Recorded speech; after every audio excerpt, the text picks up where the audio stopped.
随着时间的转变，很多东西都变了。例如这个船字，1周8口是记载一件大事儿呢，是不是很想偏偏？我知道，一定是泰坦尼克号，对不对？泰坦尼克号也没它厉害。挪亚方舟你听过了没？挪亚方舟什么来着？挪亚方舟是人类文献所记载第一艘船。哇，这么厉害！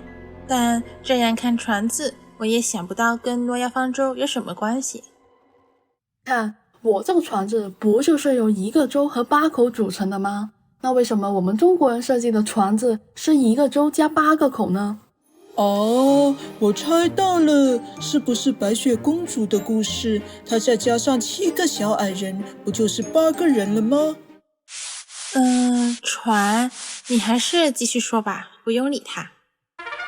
从前有一个人叫挪亚，他听到了神的声音，神告诉他，将来会有大洪水来临，要挪亚造一艘方舟，1家8口和各种动物都要进去，躲避这场大洪水。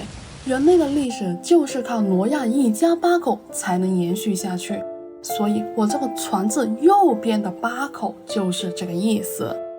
嘘，原来不是白雪公主的故事，那究竟是挪亚和哪7个人呢？来，这个挪亚和他的媳妇儿，还有他3个儿子和儿媳妇儿，加起来不就8个人了吗？哦，原来这么有意思的。没错，其实中国文字隐藏了很多故事，还有可能每个字都有意思的。那么其他字呢？它们同样也有记载人类历史吗？船字说完了吧，该到我了。